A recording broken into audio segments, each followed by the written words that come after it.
അസ്സലാമു അലൈക്കും വറഹ്മത്തുള്ളാഹി വബറകാതുഹു. ഖുർആൻ പഠനം 1479, സൂറത്തുൻ നഹൽ 124, 125 സൂക്തങ്ങൾ. അഊദു ബില്ലാഹി മിനശ് ശൈത്വാനിർ റജീം. ബിസ്മില്ലാഹിർ റഹ്മാനിർ റഹീം. ഇന്നമാ ജുഇലസ് സബ്തു അലല്ലദീന ഇഖ്തലഫൂ ഫീഹി وَإِنَّ رَبَّكَ لَيَحْكُمُ بَيْنَهُمْ يَوْمَ الْقِيَامَةِ فِيمَا كَانُوا فِيهِ يَخْتَلِفُونَ ادْعُ إِلَى سَبِيلِ رَبِّكَ بِالْحِكْمَةِ وَالْمَوْعِظَةِ الْحَسَنَةِ وَجَادِلْهُمْ بِالَّتِي هِيَ أَحْسَنُ إِنَّ رَبَّكَ هُوَ أَعْلَمُ بِمَنْ ضَلَّ عَنْ سَبِيلِهِ وَهُوَ أَعْلَمُ بِالْمُهْتَدِينَ. صدق الله العظيم. بسم الله والحمد لله والصلاة والسلام على سيدنا محمد وآله وصحبه ومن تبعهم بإحسان إلى يوم الدين. أما بعد. إنما جعل السبت, നിശ്ചയം ശനിയാചരണം നിശ്ചയിക്കപ്പെട്ടത് അലല്ലദീന ഇഖ്തലഫൂ ഫീഹി, ആ വിഷയത്തിൽ തർക്കിച്ചവരുടെ മേലിൽ മാത്രമാണ്. വഇന്ന റബ്ബക, നിശ്ചയം അങ്ങയുടെ നാഥനായ അല്ലാഹു ലയഹ്കുമു ബൈനഹും, അവരുടെ ഇടയിൽ വിധി പ്രഖ്യാപിക്കുക തന്നെ ചെയ്യും. യൗമുൽ ഖിയാമത്തി, അന്ത്യനാളിൽ. ഫീമാ കാനൂ ഫീഹി യഖ്തലിഫൂൻ, അവരേതൊരു വിഷയത്തിലാണോ ഭിന്നിച്ചതെങ്കിൽ ആ വിഷയത്തിൽ വിധി പ്രഖ്യാപിക്കും. അതിന്റെ ശരിയായ നിലപാട് എന്താണെന്ന് അല്ലാഹു അറിയിക്കും. ഉദൂ ഇലാ സബീലി റബ്ബിക, അങ്ങയുടെ നാഥന്റെ മാർഗത്തിലേക്ക് അങ്ങ് ക്ഷണിക്കുക ജനങ്ങളെ. ബിൽ ഹിക്മത്തി, തന്ത്രങ്ങൾ മുഖേന. വൽ മൗഇലത്തിൽ ഹസനത്തി, നല്ല ഉപദേശങ്ങൾ മുഖേനയും ക്ഷണിക്കുക. വജാദിൽഹും, അവരോട് അങ്ങ് തർക്കിക്കുക. ബില്ലത്തി ഹി അഹ്സൻ, ഏറ്റവും നല്ല രീതിയിൽ. ഇന്ന റബ്ബക, നിശ്ചയം അങ്ങയുടെ നാഥനായ അല്ലാഹു ഹുവ അഅലമു, അവൻ അറിയുന്നവനാണ്. ബിമൻ വല്ല അൻ സബീലി, അവന്റെ മാർഗത്തെ തൊട്ട് വഴിതെറ്റിപ്പോയവൻ ആരാണ് എന്ന് അല്ലാഹുവിന് അറിയാം. വഹുവ അഅലമു ബിൽ മുഹ്തദീൻ, സന്മാർഗം സിദ്ധിച്ചത് ആരാണെന്നും അവനറിയാം എന്ന് അല്ലാഹു തആല ഉണർത്തി. വിശുദ്ധ ഖുർആനിൽ അല്ലാഹു സുബ്ഹാനഹു വ തആല ശനിയാചരണം, ഇന്നമാ ജുഇലസ് സബ്തു, ശനിയാചരണം നിയമമാക്കപ്പെട്ടത് തർക്കിച്ചവരുടെ മേലിൽ മാത്രമാണ് എന്ന് പറയാൻ കാരണം എന്താ? മഹാനായ ഇമാം റാസി അവിടുത്തെ തഫ്സീർ റളിയല്ലാഹു അവിടുത്തെ തഫ്സീറിൽ രേഖപ്പെടുത്തി, അല്ലാഹു സുബ്ഹാനഹു വ തആല നബി സല്ലല്ലാഹു അലൈഹി വസല്ലമ തങ്ങളോട് ഇബ്രാഹിം നബി അലൈഹിസ്സലാമിനെ പിന്തുടരാൻ കൽപ്പിച്ചുവല്ലോ. നേരത്തെ നമ്മളത് വിശദീകരിച്ചിട്ടുണ്ട്. ഇബ്രാഹിമി സരണി പിന്തുടരാനും അത് സ്വീകരിച്ച് മുന്നോട്ട് പോകാനും അല്ലാഹു സുബ്ഹാനഹു വ തആല നിർദ്ദേശിക്കുകയുണ്ടായി. ആ നിർദ്ദേശം പാലിച്ചുകൊണ്ട് നബി സല്ലല്ലാഹു അലൈഹി വസല്ലമ തങ്ങൾ ജീവിച്ചുകൊണ്ടിരിക്കുന്നു. എന്നാൽ റസൂലുള്ളാഹി സ്വല്ലല്ലാഹു അലൈഹി വസല്ലമ തങ്ങൾ ജനങ്ങളെ എന്തായാലും ആഴ്ചയിൽ ഒരു ദിനം എല്ലാവരും ഒത്തുകൂടി അവരുടെ പ്രാർത്ഥനകളിലുള്ള പങ്കാളിത്തവും അതേപോലെ ഈ സമൂഹത്തിന്റെ ആ ഒരുമയും ഐക്യവും അതൊക്കെ കാണിച്ചു കൊടുക്കുന്ന ഒരു രീതി വേണമെന്ന് സിസ്റ്റം അത് പണ്ടേ അല്ലാഹു സുബ്ഹാനഹു വ തആല നടപ്പാക്കിയിട്ടുണ്ട്. അപ്പൊ അങ്ങനെ ആഴ്ചയിൽ ഒരു ദിനം എല്ലാ തിരക്കുകളിൽ നിന്നും എല്ലാ മുഅ്മിനീങ്ങളും വിശ്വാസികളും കൂടെ ഒന്നിച്ചുകൂടുന്ന ഒരു ആരാധനയുടെ ശൈലി, അതിനുവേണ്ടി അല്ലാഹു സുബ്ഹാനഹു വ തആല നേരത്തെ തന്നെ നിശ്ചയിച്ചു കൊടുത്തത് വെള്ളിയാഴ്ചയായിരുന്നു. ബഹുമാനപ്പെട്ട നബി സല്ലല്ലാഹു അലൈഹി വസല്ലം തങ്ങൾ ഇഖ്താറ യൗമുൽ ജുമുഅത്തി, വെള്ളിയാഴ്ചയെ തെരഞ്ഞെടുക്കുകയും ചെയ്തു. അപ്പോൾ ഫഹാദിഹിൽ മുതാബഅതു, ഈ ഇബ്രാഹിമി സരണി പിന്തുടരുക എന്ന ആ പിന്തുടർച്ച ഇന്നമാ തഹ്സുലു, അത് ലഭിക്കുക ഇദാ ഖുൽന, നാം പറഞ്ഞാലാണ്. ഇന്ന ഇബ്രാഹിം അലൈഹിസ്സലാം കാന ഖദ് ഇഖ്താറ ഫീ ശറഇഹി യൗമുൽ ജുമുഅത്തി, ഇബ്രാഹിം നബി അലൈഹിസ്സലാം എല്ലാവരും ഒരുമിച്ച് കൂടാനുള്ള ദിവസം വെള്ളിയാഴ്ച ആയിരുന്നു നേരത്തെ തെരഞ്ഞെടുത്തിരുന്നത് എന്ന് സ്ഥിരപ്പെടണം. അപ്പോഴാണ് വെള്ളിയാഴ്ച നമ്മൾ തെരഞ്ഞെടുക്കുമ്പോൾ അത് ഇബ്രാഹിം നബി അലൈഹിസ്സലാമിനോട് പിന്തുടരലാവുക. അപ്പോ അങ്ങനെയാണ് സംഗതിയുടെ കിടപ്പെങ്കിൽ വഅൻദഹാദ, ഇവിടെ ലിസായിലിൻ അയ്യഖൂൽ, ഒരാൾക്ക് വേണമെങ്കിൽ ചോദിക്കാം, എന്താണ് ഫലിമഖ്താറൽ യഹൂദി യൗമസ്സബ്തി, എന്തിനാണ് ഇബ്രാഹിമി സരണി ഇങ്ങനെയാണെങ്കിൽ പിന്നെ യഹൂദികൾ എന്തുകൊണ്ടാണ് ശനിയാഴ്ച തെരഞ്ഞെടുത്തത്? അപ്പോൾ ഫാജാബല്ലാഹു തആല അൻഹു അതിന് അള്ളാഹു മറുപടി പറഞ്ഞതാണ് ഇന്നമാ ജുഇല സബ്തു അലല്ലദീന ഇഖ്തലഫൂ ഫീഹി. ശനിയാചരണം നിയമമാക്കപ്പെട്ടത് ആ വിഷയത്തിൽ ഭിന്നിച്ചവരുടെ മേലിൽ മാത്രമാണ് എന്ന്. അതായത് ബഹുമാനപ്പെട്ട തഫ്സീർ അബൂ സഊദ് രേഖപ്പെടുത്തുന്നത് കാണാം. ഇന്നമാ ജുഇല സബ്തു, ശനിയാചരണം നിശ്ചയിക്കപ്പെട്ടത് ആ വിഷയത്തിൽ തർക്കിച്ചവരുടെ മേലിലാണ് എന്ന ആയത്ത് വാസ്തവത്തിൽ യഹൂദികൾക്കുള്ള മറുപടിയാണ്. എന്താണ്? ഫഇന്നൽ യഹൂദ കാനൂ യദ്ദഊന അന്ന സബ്ത മിൻ ശആഇരിൽ ഇസ്ലാം. യഹൂദികൾ വാദിച്ചിരുന്നു ശനിയാഴ്ച അത് ഇസ്ലാമിന്റെ പ്രത്യേകമായ ബഹുമാന ചിഹ്നങ്ങളിൽപ്പെട്ടതാണ്. വഇന്ന ഇബ്രാഹിം അലൈഹിസ്സലാം കാന മുഹാഫിളൻ അലൈഹി. ഇബ്രാഹിം നബി അലൈഹിസ്സലാം ആ ശനിയാഴ്ചയെ പ്രത്യേകം ആരാധനയ്ക്ക് വേണ്ടി പരിഗണിച്ചിരുന്നു എന്ന് യഹൂദികൾ വാദിച്ചു. എന്നാൽ ആ വാദത്തെ അല്ലാഹു സുബ്ഹാനഹു വ തആല നിരാകരിക്കുകയും നിഷേധിക്കുകയും ചെയ്യുകയാണ് എന്നാണ് ബഹുമാനപ്പെട്ട ഖുർആൻ ഇവിടെ പറയുന്നത്. അതാണ് ഇന്നമാ ജുഇല സബ്തു, നിശ്ചയം ശനിയാചരണം അത് നിശ്ചയിക്കപ്പെട്ടത് അലല്ലദീന ഇഖ്തലഫൂ ഫീഹി, ആ വിഷയത്തിൽ അവരുടെ നബിയോട് തർക്കം ഉന്നയിച്ചവരുടെ മേലിൽ മാത്രമാണ്. അതായത് ആ നബിമാരൊക്കെ, ഇബ്രാഹിം നബി അലൈഹി സ്വലാം ആവട്ടെ അതിനുശേഷം വന്ന നബിമാരാവട്ടെ, അവരൊക്കെ വെള്ളിയാഴ്ച തന്നെയാണ് പ്രത്യേകം ആരാധനയ്ക്ക് തെരഞ്ഞെടുക്കേണ്ടത് എന്ന് പറഞ്ഞവരായിരുന്നു. പക്ഷെ അവരുടെ ജനങ്ങൾ അത് ഉൾക്കൊള്ളാൻ തയ്യാറായില്ല. ഇപ്പൊ യഹൂദികളെ സംബന്ധിച്ചിടത്തോളം വെള്ളിയാഴ്ച തീരുമാനമെടുക്കുക എന്ന സംഗതി, അന്ന് ആരാധനയ്ക്ക് വേണ്ടി നീക്കിവെക്കുക എന്ന സംഗതി അവർ ഉൾക്കൊണ്ടില്ല. അതിനൊരു കാരണം പറഞ്ഞത് എന്താണ്? വഖ്താറു സബ്ത, അവർ ശനിയാഴ്ചയെ തെരഞ്ഞെടുത്തു.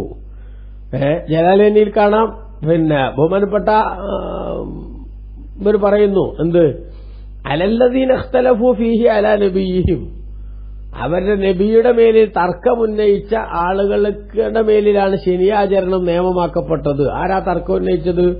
വഹുമുൽ യഹൂദു, യഹൂദികളാണ്. ഉമിറു അൻ യതഫറഖൂ ലിൽ ഇബാദത്തി യൗമൽ ജുമുഅത്തി, വെള്ളിയാഴ്ച ദിവസം ആരാധനയ്ക്ക് വേണ്ടി ഒഴിഞ്ഞു നിൽക്കണം, മാറ്റിവെക്കണം എന്ന് അവരോട് കൽപ്പിക്കപ്പെട്ടു. ഫഖാലു, അപ്പൊ അവര് പറഞ്ഞു ലാ നുരീദുഹു, വെള്ളിയാഴ്ച ഞങ്ങൾ ഉദ്ദേശിക്കുന്നില്ല ആരാധനയ്ക്ക് വേണ്ടി മാറ്റിവെക്കാൻ. എന്നിട്ട് വഖ്താറു സബ്ത, അവർ ശനിയാഴ്ച തെരഞ്ഞെടുത്തു. അപ്പോൾ ഫശദ്ദദ അലൈഹിം ഫീഹി, അല്ലാഹു തആല അവരുടെ മേലിൽ ആ വിഷയത്തിൽ കുറച്ച് കാർക്കശ്യം ഉണ്ടാക്കി. അതാ ശനിയാചരണം എന്നതൊരു വല്ലാത്ത സംഭവമായി മാറിയത് എന്നർത്ഥം. ഇവ വെള്ളിയാഴ്ചയാണ് ആരാധനയ്ക്ക് വേണ്ടി പ്രത്യേകം എല്ലാവരും ഒരുമിച്ച് കൂടേണ്ടത് എന്ന് പറയുമ്പോഴും നമ്മുടെ ശരീഅത്തിൽ ഇപ്പൊ എന്തേ ആവശ്യമുള്ളൂ? യാ അയ്യുഹല്ലദീന ആമനൂ ഇദാ നൂദിയ ലിസ്സലാത്തി മിൻ യൗമിൽ ജുമുഅത്തി ഫസ്അഉ ഇലാ ദിക്രില്ലാഹി വദറുൽ ബൈഅ. അല്ലേ, വെള്ളിയാഴ്ച ദിവസം ഖതീബ് മിമ്പറിൽ കയറിയിട്ടുള്ള വാങ്ക് വിളി നടക്കുമ്പോൾ നിങ്ങൾ എന്ത് ചെയ്യണം? നിസ്കാരത്തിലേക്ക് വേണ്ടിയും അതേപോലെ ഖുതുബ ശ്രദ്ധിക്കാൻ വേണ്ടിയും വരണം. എന്നിട്ട് ഫൈദാ ഖുദിയത്തിസ് സ്വലാത്തു ഫന്തശിറൂ ഫിൽ അർളി വബ്തഗൂ മിൻ ഫളില്ലാഹ്, നിസ്കാരം കഴിഞ്ഞാൽ വീണ്ടും നിങ്ങൾക്ക് നിങ്ങളുടെ ജോലികളിൽ വ്യാപൃതരാവാനുള്ള അനുവാദമുണ്ട്. അപ്പോ വെള്ളിയാഴ്ചയിലെ പരമാവധി ഒരു 10, 15, 20 മിനിറ്റ് സമയത്തേക്ക് മാത്രം എല്ലാവരും ഒത്തുകൂടുന്ന ആരാധനയുടെ ഭാഗമാകാൻ നമ്മൾ ഉണ്ടായാൽ മതി. ആ ദിവസം മുഴുവനും ലീവാക്കി സാമ്പത്തിക നഷ്ടമോ ജീവിതത്തിന്റെ ഏതെങ്കിലും വിഷയത്തിലുള്ള വരുമാനത്തിന്റെ ശൈലി നഷ്ടപ്പെടുത്തലോ ഇങ്ങനെയുള്ള ഒരു സംഗതിയും നമുക്ക് നിയമത്തിലില്ല. പക്ഷേ ശനിയാചരണം എന്നത് യഹൂദികൾക്ക് കർക്കശമായ നിയമമാക്കി അള്ളാഹു മാറ്റി. അന്ന് അവര് ഒരു ജോലിക്കും പോകാൻ പാടില്ല, ഫുൾ ആരാധനയ്ക്ക് വേണ്ടി തന്നെ മാറ്റിവെക്കണം. ആ ഒരു ദിവസം മുഴുവനും അവർക്ക് ലീവ് തന്നെ ഉണ്ടായിരിക്കണം എന്ന് അള്ളാഹു തീരുമാനിച്ചതാണ്. ഇവിടെ ശക്തി അവരുടെ മേലിൽ നിയമം കർശനാക്കിയാണത്. കാരണം എന്താ, അള്ളാഹു പറഞ്ഞ ദിവസത്തെ അവർ ലംഘിച്ചു, എന്നിട്ട് അവർക്ക് തോന്നിയ ദിവസത്തെ അതിനുവേണ്ടി പരിഗണിച്ചു. അപ്പൊ പിന്നെ അള്ളാഹു തആല എന്ത് ചെയ്തു? എന്നാ ശരി, അങ്ങനെ നമ്മളെ തീരുമാനം മാറ്റിയിട്ട് നിങ്ങൾക്ക് തോന്നിയ പോലെ പോകണം എന്ന് പറയുകയാണെങ്കിൽ ആ നിയമത്തിൽ കുറച്ചുകൂടി എന്താവുന്നു, കാർക്കശ്യം ഞാൻ കൊണ്ടുവരുന്നു. അങ്ങനെയാണ് ശനിയാഴ്ച അവർ തെരഞ്ഞെടുത്തപ്പോൾ അള്ളാഹു സുബ്ഹാനഹു വ തആല അവർക്ക് നിയമം കർശനമാക്കി. അതുമായി ബന്ധപ്പെട്ട് പണ്ഡിതന്മാർ രേഖപ്പെടുത്തുന്നു, വഖ്താറു സബ്ത, ശനിയാഴ്ചയെ തെരഞ്ഞെടുത്തു എന്ന് പറഞ്ഞത് വിശദീകരിച്ചുകൊണ്ട് ബഹുമാനപ്പെട്ട ഇമാം ബൈലാവി തങ്ങളെ രേഖപ്പെടുത്തിയത് കാണാം. വഖാലു അവർ പറഞ്ഞു നുരീദു യൗമസ്സബ്തി ഞങ്ങൾ ശനിയാഴ്ചയാണ് ആരാധനയ്ക്ക് വേണ്ടി പ്രത്യേകം ഒരുമിച്ച് കൂടുക എന്ന അതിനെ തെരഞ്ഞെടുക്കുന്നത് ഉദ്ദേശിക്കുന്ന ശനിയാഴ്ചയാണ് അന്നഹു തആല കാരണം അല്ലാഹു ഫറഗ ഫീഹി ശനിയാഴ്ചയാണ് അല്ലാഹു തആല ഫ്രീ ആയത് മിൻ ഖൽഖിസ് സമാവാതി വൽ അർളി ആകാശഭൂമികളെ സൃഷ്ടിക്കുന്നതിൽ നിന്ന് വെള്ളിയാഴ്ച വരെയുള്ള 6 ദിനങ്ങളിൽ അല്ലാഹു സുബ്ഹാനഹു വ തആല സൃഷ്ടിപ്പിൽ മുഴുകിയിരിക്കുകയായിരുന്നു. ആകാശവും ഭൂമിയും അതിന്റെ ഇടയിലുള്ള സംവിധാനങ്ങളൊക്കെ സൃഷ്ടിക്കുന്ന അത് ആയിരുന്നു അതുവരെയുള്ള ദിവസങ്ങളിൽ. പിന്നെ അള്ളാഹുവിന് ആ ജോലിയൊക്കെ കഴിഞ്ഞ് ഫ്രീ ആയത് ശനിയാഴ്ചയാണ്. അതുകൊണ്ട് നമ്മൾ ആരാധനയ്ക്ക് വേണ്ടി ആ ശനിയാഴ്ചയെ തെരഞ്ഞെടുക്കുന്നു എന്ന് അവർ പറഞ്ഞു. അങ്ങനെ അവർ പറഞ്ഞപ്പോൾ ഫഅൽസമഹുമുല്ലാഹു തആല അസ്സബ്ത ശനിയാഴ്ച അവർക്ക് അല്ലാഹു തആല ആരാധന നിർബന്ധമാക്കി. വശദ്ദദൽ അംറ അലൈഹിം ആ വിഷയത്തിലുള്ള കാര്യം അവരുടെ മേൽ അല്ലാഹു തആല പരമാവധി ഗൌരവമുള്ളതാക്കുകയും ചെയ്തു. എന്ന് പറഞ്ഞാൽ കർക്കശമായിട്ടുള്ള നിയമങ്ങൾ അല്ലാഹു പ്രഖ്യാപിച്ചു. അതാണ് ശനിയാഴ്ച ഒരു ജോലിക്കോ അല്ലെങ്കിൽ സാമ്പത്തിക വ്യവഹാരങ്ങളുമായി ബന്ധപ്പെട്ട വിഷയത്തിക്കോ ഒന്നും പോകാൻ പാടില്ല. അന്നത്തെ ദിവസം മുഴുവനായിട്ട് ആരാധനയ്ക്ക് വേണ്ടി മാറ്റിവെക്കണം എന്ന തീരുമാനം അല്ലാഹു സുബ്ഹാനഹു വ തആല അവർക്ക് നൽകി. അതാണ് ഇന്നമാ ജുഇല സബ്തു ശനിയാചരണം എന്നത് നിയമമാക്കപ്പെട്ടത് അലല്ലദീന ഒരു കൂട്ടരുടെ മേലിൽ മാത്രമാണ് ഇഖ്തലഫു ഫീഹി ആ വിഷയത്തിൽ ഒരു തർക്കത്തിലേർപ്പെട്ടു. വെള്ളിയാഴ്ച ആക്കണമെന്ന് നബി പറഞ്ഞപ്പോൾ ആ നബിക്കെതിരിൽ അവർക്ക് തോന്നിയതുപോലെ ഒരു ദിവസം സെലക്ട് ചെയ്തു. അതുകൊണ്ടാണ് അവർക്ക് അന്നത്തെ ഒരു പ്രത്യേക ശൈലിയിലുള്ള ആചരണത്തിന്റെ രീതി നിയമമാക്കപ്പെട്ടത്. എന്നാൽ വഇന്ന റബ്ബക ലയഹ്കുമു ബൈനഹും യൗമൽ ഖിയാമത്തി അന്ത്യനാളിൽ അവരുടെ നാഥൻ അങ്ങയുടെ നാഥൻ അവർക്കിടയിൽ വിധി പ്രഖ്യാപിക്കും. ഫീമാ കാനൂ ഫീഹി യഖ്തലിഫൂൻ അവരേത് വിഷയത്തിലായിരുന്നുവോ തർക്കിച്ചതെങ്കിൽ ആ വിഷയത്തിൽ അള്ളാഹു വിധി പ്രഖ്യാപിക്കും. എന്ന് പറഞ്ഞാൽ അവർ ശനിയാചരണം എന്ന് പറയുന്ന സംഗതിയെ ഞങ്ങൾക്ക് ശനിയാഴ്ചയാണ് അതിന് സൗകര്യം എന്ന് പറഞ്ഞ് തെരഞ്ഞെടുത്ത രീതി അത് അള്ളാഹു പൊരുത്തപ്പെട്ടതാണോ അല്ലേ, പ്രവാചകന്മാരുടെ നിലപാടാണോ അല്ലേ എന്നതൊക്കെ അള്ളാഹു തആല അവർക്ക് കൃത്യമായി ബോധ്യപ്പെടുത്തി കൊടുക്കും എന്നതാണ് ഇവിടുത്തെ വിഷയം. അങ്ങനെ വെള്ളിയാഴ്ച ഒഴിവാക്കിയിട്ട് യഹൂദികൾ ശനിയാഴ്ച ആചരണം എന്നത് കൊണ്ടുവന്നു. ഇബ്നു കസീർ തന്റെ തഫ്സീറിൽ രേഖപ്പെടുത്തുന്നത് കാണാം. ശനിയാചരണം വെള്ളി വേണ്ട ശനിയാഴ്ചയിലേക്ക് പോകാമെന്ന് അവർ തീരുമാനിച്ചിട്ട് അവരതുമായിട്ട് ഇങ്ങനെ മുന്നോട്ട് പോയി. ഹത്താ ബഅസ അല്ലാഹു ഈസ ഇബ്നു മറിയം അലൈഹിസ്സലാം അല്ലാഹു ഈസ അലൈഹിസ്സലാമിനെ നിയോഗിക്കുന്നത് വരെ. ഈസ അലൈഹിസ്സലാമിനെ നിയോഗിക്കപ്പെട്ടപ്പോഴോ ഇന്നഹു ഹബ്ബലഹും ഇലാ യൗമിൽ അഹദ് അവർ ഈ എല്ലാവരും ഒത്തുകൂടുന്ന ആ ആഘോഷത്തെ അല്ലെങ്കിൽ ആ ആരാധനാ ദിവസത്തെ അത് ഞായറിലേക്ക് അവർ മാറ്റി. ഞായറിലേക്ക് അവർ മാറ്റുകയുണ്ടായി. അതായത് ശനിയാഴ്ച തന്നെ നമ്മളും ഇത് ആഘോഷിച്ചാൽ അല്ലെങ്കിൽ ശനിയാഴ്ച തന്നെ ആരാധനയിലേക്ക് പോയാൽ യഹൂദികളും നമ്മളും ഒരുപോലെ ആയി പോകും. അതുകൊണ്ട് നമുക്ക് ദിവസം മാറ്റാം എന്ന് പറഞ്ഞ് അവർ ഞായറാഴ്ചയിലേക്ക് മാറ്റി. എന്നാൽ ഇബ്രാഹിം അലൈഹിസ്സലാമിന്റെ കാലത്ത് തന്നെ നിലനിൽക്കുന്ന യഥാർത്ഥത്തിൽ ആരാധനയുടെ ദിവസമായ വെള്ളിയാഴ്ച ആ വെള്ളിയാഴ്ച തന്നെ അത് നിലനിർത്താൻ നമുക്ക് അഥവാ റസൂലുള്ളാഹിയുടെ ഉമ്മത്തിന് അല്ലാഹു സുബ്ഹാനഹു വ തആല തൗഫീഖ് നൽകുകയും ചെയ്തു. അതുകൊണ്ടാണ് മുത്തനബിന്റെ ഹദീസിൽ നമുക്ക് കാണാം ജനങ്ങളൊക്കെ നഹ്നുൽ ആഖിറൂന സാബിഖൂന യൗമൽ ഖിയാമ നമ്മൾ അവസാനം വന്നവരാണെങ്കിലും ഏറ്റവും ആദ്യം സ്വർഗ്ഗത്തിലേക്ക് പോകേണ്ടവരാണ്. ബൈദ അന്നഹും ഊത്തുൽ കിതാബ മിൻ ഖബ്ലിന നമ്മുടെ മുമ്പേ അവർക്ക് ഗ്രന്ഥം നൽകപ്പെട്ടു. സുമ്മ ഹാദാ യൗമുഹുൽ ലദീ ഫറളല്ലാഹു അലൈഹിം ഈ വെള്ളിയാഴ്ചയായിരുന്നു അവരുടെ മേലും അല്ലാഹു പ്രത്യേകം ആരാധന നിർബന്ധമാക്കിയത്. പക്ഷേ ഫഖ്തലഫൂ ഫീഹി അതിനെ അവർ ഭിന്നിച്ചു. യഹൂദികൾ ശനിയാഴ്ച വേണമെന്ന് പറഞ്ഞു, നസാറാക്കൾ ഞായറാഴ്ച വേണമെന്ന് പറഞ്ഞു. അപ്പോൾ ഫഹദാൻ അല്ലാഹു ലഹു നമ്മളെ അല്ലാഹു തആല ശരിയായ ദിവസത്തിലേക്ക് അഥവാ വെള്ളിയാഴ്ച എന്ന് പറയുന്ന പടച്ചവൻ തീരുമാനിച്ച ദിവസത്തിലേക്ക് നമ്മളെ അല്ലാഹു എത്തിച്ചു തന്നു. അപ്പോൾ ഫന്നാസു ലനാ ഫീഹി തബഉൻ ജനങ്ങൾ നമ്മുടെ വിഷയത്തിൽ പിന്തുടരുന്നവരാണ്. അൽ യഹൂദു ഗദൻ വന്നസാറ ബഅദ ഗദീൻ അതായത് വെള്ളിയാണ് ശരിക്കുള്ള ദിവസം, അന്ന് നമ്മൾ ആരാധനയിൽ മുഴുകുന്നു. എന്നിട്ട് അതിനെ പിന്തുടർന്ന് പിറ്റേ ദിവസം ശനിയാഴ്ച യഹൂദികളും ഞായറാഴ്ച ക്രിസ്ത്യാനികളും എന്ത് ചെയ്യുന്നു അവരുടെ പ്രത്യേക ദിനമായി കാണുന്നു. ഏതായാലും ശരി അല്ലാഹു തആല വെച്ച രീതി ഇബ്രാഹിം നബി അലൈഹി ഇസ്ലാം സ്വീകരിച്ച രീതി അത് വെള്ളിയാഴ്ച എന്ത് ചെയ്യണമെന്നാണ് ആരാധനയ്ക്ക് വേണ്ടി മാറ്റിവെക്കണമെന്നാണ്. ആ രീതി തന്നെ സ്വീകരിക്കാൻ നമുക്ക് സാധിച്ചു. അപ്പോൾ ഇബ്രാഹിം നബി അലൈഹി ഇസ്ലാമിന്റെ മാർഗം ശരിയായി പിന്തുടരുക എന്ന രീതിയിൽ അല്ലാഹു തആല നമുക്ക് മുന്നോട്ട് പോകാനുള്ള അവസരമുണ്ടാക്കി തന്നു എന്നാണ് ഇവിടെ ബഹുമാനപ്പെട്ട ഖുർആൻ വിശദീകരിക്കുന്നത്. എന്നിട്ട് അള്ളാഹു പറഞ്ഞു, ഉദൂ ഇലാ സബീലി റബ്ബിക, തങ്ങളുടെ നാഥന്റെ മാർഗത്തിലേക്ക് ക്ഷണിക്കണം, ബിൽ ഹിക്മത്തി, തന്ത്രങ്ങൾ മുഖേനയും, അൽ മൗഇദത്തിൽ ഹസനത്തി, നല്ല ഉപദേശങ്ങൾ മുഖേനയും. എന്താണ് ഇത് പറയാൻ കാരണം? ബഹുമാനപ്പെട്ട ഇമാം റാസി റളിയല്ലാഹു അൻഹു തന്റെ തഫ്സീറിൽ രേഖപ്പെടുത്തുന്നത് കാണാം, ഇന്നല്ലാഹ തആല ലമ്മ അമറ മുഹമ്മദൻ സല്ലല്ലാഹു അലൈഹി വസല്ലം, അല്ലാഹു തആല നബി സല്ലല്ലാഹു അലൈഹി വസല്ലം തങ്ങളോട് കൽപ്പിച്ചപ്പോൾ ബിത്തിബാഇ ഇബ്രാഹിം അലൈഹിസ്സലാം, ഇബ്രാഹിം നബി അലൈഹിസ്സലാമിനെ പിന്തുടരണം, ഇബ്രാഹിമി സരണി സ്വീകരിക്കണം എന്ന് അല്ലാഹു തആല കൽപ്പിച്ചപ്പോൾ ബയ്യന ശൈഅല്ലദി അമറഹു ബിമുതഅബതിഹി ഫീഹി, ഏതൊക്കെ വിഷയത്തിൽ നബി സല്ലല്ലാഹു അലൈഹി വസല്ലം തങ്ങൾ ഇബ്രാഹിം അലൈഹിസ്സലാമിനെ പിന്തുടരണം എന്ന കാര്യവും അല്ലാഹു തആല വിശദീകരിച്ചു. ആ വിശദീകരിക്കുന്ന കൂട്ടത്തിലുള്ള ഒന്നാണ് എന്ത്? ഇബ്രാഹിം നബി അലൈഹിസ്സലാമിന്റെ പ്രബോധന രീതി സ്വീകരിക്കുക എന്നത്. ഫഖാല, അപ്പ അല്ലാഹു പറഞ്ഞതാണ്, ഉദൂ ഇലാ സബീലി റബ്ബിക, തങ്ങളുടെ നാഥന്റെ മാർഗത്തിലേക്ക് തങ്ങൾ ക്ഷണിക്കണം ജനങ്ങളെ, ബിൽ ഹിക്മത്തി, ഹിക്മത്ത് മുഖേന ക്ഷണിക്കണം എന്നത്. നബി സല്ലല്ലാഹു അലൈഹി വസല്ലം തങ്ങളോട് ഇബ്രാഹിം നബി അലൈഹിസ്സലാമിനെ പിന്തുടരാൻ പറഞ്ഞപ്പോൾ ആ ഇബ്രാഹിം നബി അലൈഹിസ്സലാം ജനങ്ങളെ നന്മയിലേക്കും അതേപോലെ ശരിയായ മതത്തിലേക്കും ക്ഷണിച്ച ആ രീതിയും പിന്തുടരണം. പ്രബോധനം എന്ന് പറയുന്ന പ്രധാനപ്പെട്ട ദൌത്യ നിർവഹണത്തിൽ കൃത്യമായും നമ്മൾ മാതൃകാപരമായ ശൈലി സ്വീകരിച്ച് തന്നെ മുന്നോട്ടു പോകണം എന്നാണ് ഇവിടെ അല്ലാഹു സുബ്ഹാനഹു വ തആല ഉണർത്തുന്നത്. നോക്കൂ, റസൂലുള്ളാഹി സ്വല്ലല്ലാഹു അലൈഹി വസല്ലം തങ്ങളെ ഒരു ഹിക്മത്ത് കൊണ്ട് ക്ഷണിക്കാനാണ് അല്ലാഹു തആല പറയുന്നത്. ഹിക്മത്ത് കൊണ്ട് ക്ഷണിക്കുക എന്ന് പറഞ്ഞാൽ വിവിധ അർത്ഥങ്ങൾ പണ്ഡിതന്മാർ അതിന് പറയുന്നുണ്ട്. ഇബ്നു കസീർ തന്റെ തഫ്സീറിൽ രേഖപ്പെടുത്തുന്നത് കാണാം, യഖൂലു തആല ആമിറൻ റസൂലഹു മുഹമ്മദൻ സല്ലല്ലാഹു അലൈഹി വസല്ലം, അല്ലാഹു തആല നബിതങ്ങളോട് കൽപ്പിച്ചുകൊണ്ട് പറയുന്നു, അയ്യദുൽ ഖൽഖ ഇലല്ലാഹ്, അല്ലാഹുവിലേക്ക് സൃഷ്ടികളെ ക്ഷണിക്കണമെന്ന്, ബിൽ ഹിക്മത്തി, ഹിക്മത്ത് കൊണ്ട് ക്ഷണിക്കണമെന്ന് അല്ലാഹു കൽപ്പിക്കുന്നു.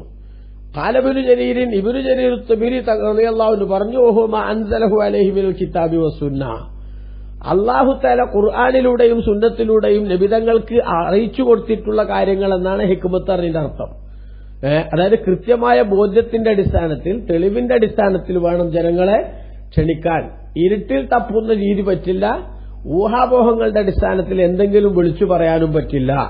പ്രബോധനം എന്ന് പറയുന്നത് ക്രിസ്റ്റൽ ക്ലാരിറ്റിയുള്ള എവിഡൻസിന്റെ അടിസ്ഥാനത്തിൽ തന്നെയായിരിക്കണം. ആ എവിഡൻസാണ് അല്ലാഹു തആല ഖുർആനിലൂടെ മുത്തുനബിക്ക് ഇറക്കി കൊടുത്തിട്ടുള്ളതും അതേപോലെ നബിതങ്ങൾക്ക് അല്ലാഹു തആല വഹ്യ് മുഖേന നൽകിയിട്ടുള്ളതും ഒക്കെ. അതുകൊണ്ട് തന്നെ ആ ബോധ്യങ്ങൾ മുഖേന വേണം തങ്ങൾ ക്ഷണിക്കാൻ എന്നാണ് ഒരു അർത്ഥം.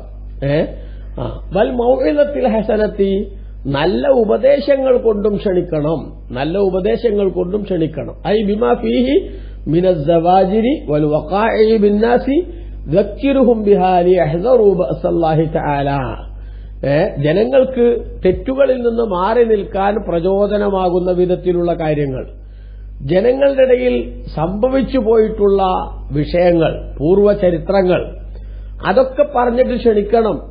അത് മുഖേന അവർക്ക് ഉത്ബോധനമുണ്ടാക്കണം. അപ്പോഴാണ് ജനങ്ങൾ അവരൊക്കെ അങ്ങനെ പറ്റിപ്പോയി, അതുപോലത്തെ ഒരു അവസ്ഥയിൽ നമ്മൾ ചെന്നുപെടാൻ പാടില്ലല്ലോ എന്ന ഒരു ജാഗ്രതയിലേക്ക് വരാനുള്ള സാഹചര്യമുണ്ടാവുക. വജാദിൽഹും ബില്ലത്തി ഹിയ അഹ്സൻ, ഏറ്റവും നല്ല രീതിയിൽ അവരോട് തർക്കിക്കുകയും സംവദിക്കുകയും വേണം. ഇതാണ് ഒരു ആ അർത്ഥത്തിലുള്ള പ്രബോധനത്തിന്റെ രീതിയെക്കുറിച്ചുള്ള വ്യാഖ്യാനം. അപ്പോ മറ്റൊരു വ്യാഖ്യാനം ഖുർആന് കൊണ്ട്, ഹിക്മത്ത് കൊണ്ട് ക്ഷണിക്കുക, ഖുർആന് കൊണ്ട് ക്ഷണിക്കുക എന്ന് തന്നെയാണ്. അതോടൊപ്പം തന്നെ സംശയത്തിന് ഇട നൽകാത്ത വിധത്തിലുള്ള വ്യക്തമായ ആശയങ്ങൾ മുഖേന ജനങ്ങളെ ക്ഷണിക്കുക എന്ന അർത്ഥവും ഇവിടെ പണ്ഡിതന്മാർ രേഖപ്പെടുത്തിയിട്ടുണ്ട്. അതുപോലെ തന്നെ ജനങ്ങൾക്ക് ഉത്ബോധനം, നല്ല കാര്യങ്ങൾ ചെയ്യാൻ പ്രചോദനം കിട്ടുന്ന തർഗീബും, തെറ്റുകളിൽ നിന്ന് മാറി നിൽക്കാൻ ജാഗ്രതയോടുകൂടെ പോകാൻ സാധിക്കുന്ന തർഹീബും, ഇത് രണ്ടും അവ്യക്തതകളൊന്നുമില്ലാത്ത വിധം തന്നെ അവരുടെ മനസ്സിലേക്ക് എത്തിക്കാൻ വേണ്ടിയുള്ള രീതി സ്വീകരിക്കണം. ഇനി മൗഇദത്തുൻ ഹസന, നല്ല ഉപദേശം എന്ന് പറഞ്ഞാൽ വളരെ സോഫ്റ്റായ പെരുമാറ്റവും അതേപോലെ തന്നെ ലോലമായ വാക്കുകളും പറയണം. അതായത് പരിക്കൻ ശൈലി ഉണ്ടാകാൻ പാടില്ല എന്ന് വ്യാഖ്യാനം പണ്ഡിതന്മാർ പറയുന്നുണ്ട്. എന്നിട്ട് അവിടെ കാണാമോ, മിസ്ദാഖുഹാദ ഖൗലുഹു തആല, മാന്യമായ വളരെ ലളിതമായിട്ടുള്ള വാക്കുകൾ വളരെ മയത്തോടുകൂടെ പറയണം എന്നതിന്റെ തെളിവാണ്. വലൗ കുന്ത ഫല്ലൻ ഗലീദൽ ഖൽബി ലംഫളു മിൻ ഹൗലിക്, തങ്ങളെങ്ങാനും പരുഷഹൃദയനും കഠിന സ്വഭാവക്കാരനുമായിരുന്നുവെങ്കിൽ തങ്ങളുടെ അടുത്തുനിന്ന് ആളുകളൊക്കെ പിരിഞ്ഞു പോകുമായിരുന്നു എന്ന് ഖുർആനിൽ തന്നെ അള്ളാഹു പറഞ്ഞില്ലേ. അപ്പൊ നബി തങ്ങൾ വളരെ സോഫ്റ്റായാണ് ജനങ്ങളോട് സംസാരിക്കുക. ഉപദേശങ്ങളൊക്കെ ആളുകളുടെ മനസ്സിലേക്ക് ഇറങ്ങിച്ചെല്ലും വിധത്തിലുള്ള വളരെ മയത്തോടുകൂടെയുള്ളതായിരിക്കണം. കർക്കശ്യത്തിന്റെ ശൈലിയും അതേപോലെ തന്നെ പരുക്കൻ സ്വഭാവവും അത് പലപ്പോഴും ഉപകാരം ചെയ്യില്ല എന്നാണ് ബഹുമാനപ്പെട്ട ഖുർആൻ ഇവിടെ ഉണർത്തുന്നത്.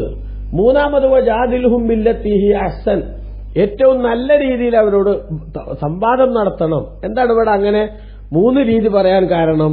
ഇവിടെ പണ്ഡിതന്മാർ രേഖപ്പെടുത്തുന്നുണ്ട്, ജനങ്ങൾ 3 സൈസാണ്. പണ്ഡിതന്മാർ പറഞ്ഞു വഖാല ബഅദുഹും അന്നാസു ഖുലിഖു സലാസത അഖ്സാം, 3 വിഭാഗമായിട്ടാണ് ജനങ്ങൾ സൃഷ്ടിക്കപ്പെട്ടിട്ടുള്ളത്.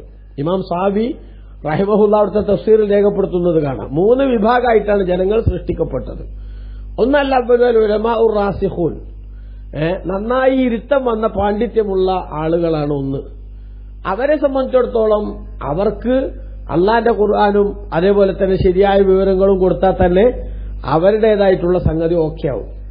രണ്ടാമത് പിന്നെ അല്ലദീനൽ യബ്ലുഗു ഹദ്ദൽ കമാലി, പൂർണ്ണതയുടേതായിട്ടുള്ള പരിധിയിലെത്തിയിട്ടില്ല, കുറച്ചൊക്കെ സംശയങ്ങളും പെട്ടെന്ന് മനസ്സിലാകായികയും ഒക്കെ അവർക്കുണ്ടാകും. അങ്ങനെയുള്ള ആളുകളാണെങ്കിൽ അവരെ സംബന്ധിച്ചിടത്തോളം നല്ല ഉത്ബോധനങ്ങൾ കൊടുത്താൽ അവരുടെ മനസ്സിൽ അത് ആഴ്ന്നിറങ്ങുകയും അതിന്റെ ഫലം അവർക്ക് ലഭിക്കുകയും ചെയ്യും. മൂന്നാമത്തേതാൽ കുഫാറു, സത്യനിഷേധികളും അസ്ഹാബുൽ ജിദാലി വൽ ഖിസാബ്, തർക്കത്തിന്റെയും അതേപോലെ തന്നെ കുതർക്കങ്ങളുടെയും ഒക്കെ ആൾക്കാരായിട്ടുള്ളവർ. എന്തു പറഞ്ഞാലും അതിനെങ്ങനെ ഖണ്ഡിക്കണം, അതിനെങ്ങനെ കൗണ്ടർ ചെയ്യണം എന്ന് ചിന്തിക്കുന്ന സ്വഭാവമുള്ള ആളുകൾ. അവരോട് എന്ത് ചെയ്യണം? പിന്നെ മുട്ടുമസാലക്ക് മുണ്ടം വടി എന്ന് പറഞ്ഞ പോലത്തെ കർക്കശമായിട്ടുള്ള സംവാദം ഏർപ്പെടണം. പക്ഷെ സംവാദത്തിൽ ഏർപ്പെടുമ്പോഴും അതെങ്ങനെയായിരിക്കണം? വജാദിൽഹും ബില്ലത്തി ഹിയ അഹ്സൻ, ഏറ്റവും നല്ല രീതി, അതായത് പ്രതിപക്ഷ ബഹുമാനം കാത്തു സൂക്ഷിച്ചുകൊണ്ടും പ്രയോഗങ്ങളിലും അതേപോലെ തന്നെ പരാമർശനങ്ങളിലുമൊക്കെ മര്യാദ പാലിച്ചുകൊണ്ടും എതിർദിശയിൽ നിൽക്കുന്ന ആളുകളെ ഹറാസ് ചെയ്യുക എന്ന ശൈലിയില്ലാതെ സത്യം വെളിപ്പെടാനുള്ള ഒരു എക്സർസൈസാണ് ഇത് എന്ന് മനസ്സിലാക്കിക്കൊണ്ടുള്ള രീതിയും സ്വീകരിച്ചു മുന്നോട്ട് പോകണം എന്നാണ് അള്ളാഹു പറയുന്നത്. അങ്ങനെ ഈ പ്രബോധനങ്ങൾ ഈ അർത്ഥത്തിൽ തന്നെ മുന്നോട്ട് പോകണം എന്ന് പറഞ്ഞിട്ട് അള്ളാഹു പറഞ്ഞു, ഇന്ന റബ്ബക ഹുവ അഅലമു ബിമൻ ളല്ല അൻ സബീലിഹി, നിശ്ചയം അങ്ങയുടെ നാഥനായ അള്ളാഹുവിനറിയാം അവന്റെ മാർഗത്തിൽ നിന്ന് വഴിതെറ്റിപ്പോയവരാരാണെന്ന്. വഹുവ അഅലമു ബിൽ മുഹ്തദീൻ, സന്മാർഗം സിദ്ധിച്ചത് ആരാണെന്നും അള്ളാഹുവിനറിയാം. എന്തായി പറഞ്ഞ്? പ്രബോധനം എന്നത് മാത്രമാണ് തങ്ങളുടെ ഡ്യൂട്ടി. അത് തങ്ങൾ ഈ പറഞ്ഞ രീതിയിലൊക്കെ നിർവഹിക്കുക. അതിന് റിസൾട്ട് അഥവാ ഉണ്ടായില്ലെങ്കിൽ, അഥവാ തങ്ങളുടെ പ്രബോധനത്തോട് പോസിറ്റീവായ റെസ്പോണ്ട് ജനങ്ങളിൽ നിന്നും ഉണ്ടാകാതെ വന്നാൽ, എന്തേപ്പോ ഞാൻ പറഞ്ഞിട്ട് ജനങ്ങൾ കേട്ടില്ല, ഞാൻ വളരെ സോഫ്റ്റായി പറഞ്ഞിട്ടും കേട്ടില്ല, തന്ത്രങ്ങൾ ഉപയോഗിച്ചിട്ടും അവർ മനസ്സിലാക്കിയില്ല, തർക്കിച്ചിട്ടും അവർ വിശ്വാസത്തിലേക്ക് വരാൻ തയ്യാറായില്ല, ഇത്രയൊക്കെ ഞാൻ ചെയ്തിട്ട് എന്തേ അതിനൊരു റിസൾട്ട് ഉണ്ടാകാതെ പോയത് എന്ന നിരാശയോ അല്ലെങ്കിൽ അതിന്റെ അടിസ്ഥാനത്തിൽ ഉണ്ടാകേണ്ട ഒരു വിഷമമോ തങ്ങൾക്ക് വേണ്ടതില്ല. കാരണം തങ്ങൾക്ക് പ്രബോധനം ചെയ്യുക എന്ന ദൌത്യം മാത്രമേ ഉള്ളൂ. ആരാണ് വഴിതെറ്റിപ്പോവുക എന്നും ആർക്കാണ് സന്മാർഗം കിട്ടുക എന്നൊക്കെ അള്ളാഹു ആകുന്ന എനിക്ക് നന്നായിട്ട് അറിയാം. അതുകൊണ്ട് തങ്ങൾ പ്രബോധനം നടത്തുക എന്ന ആ ഡ്യൂട്ടി ചെയ്താൽ മതി. ഇബ്നു കസീർ രേഖപ്പെടുത്തുന്നത് കാണാം, പിന്നെ അവരെ തങ്ങൾ ക്ഷണിക്കുക അള്ളാഹുലേക്ക്, അതവർ സ്വീകരിച്ചാലും ഇല്ലെങ്കിലും തങ്ങളുടെ വിഷയമല്ല. ലൈസ അലൈക ഹുദാഹും ഇന്നമാ അൻത നദീർ അലൈക്കൽ ബലാഗ് എന്ന്, എത്തിച്ചു കൊടുക്കൽ എന്ന് മാത്രമാണ് തങ്ങളുടെ ഡ്യൂട്ടി. ആ ഡ്യൂട്ടി തങ്ങൾ നിർവഹിക്കുക. അത് അള്ളാഹുവിന്റെ റസൂല് ഭംഗിയായി നിർവഹിക്കുകയും ചെയ്തു. അള്ളാഹു അവിടത്തേക്ക് നമ്മളെ തൊട്ട് ഖൈറായ പ്രതിഫലം നൽകട്ടെ. ആമീൻ. വസല്ലല്ലാഹു അലാ സയ്യിദിനാ മുഹമ്മദിൻ വആലിഹി വസഹബിഹി വസല്ലമ വൽഹംദുലില്ലാഹി റബ്ബിൽ ആലമീൻ. വസ്സലാമു അലൈക്കും വറഹ്മത്തുള്ളാഹി വബറകാതുഹു.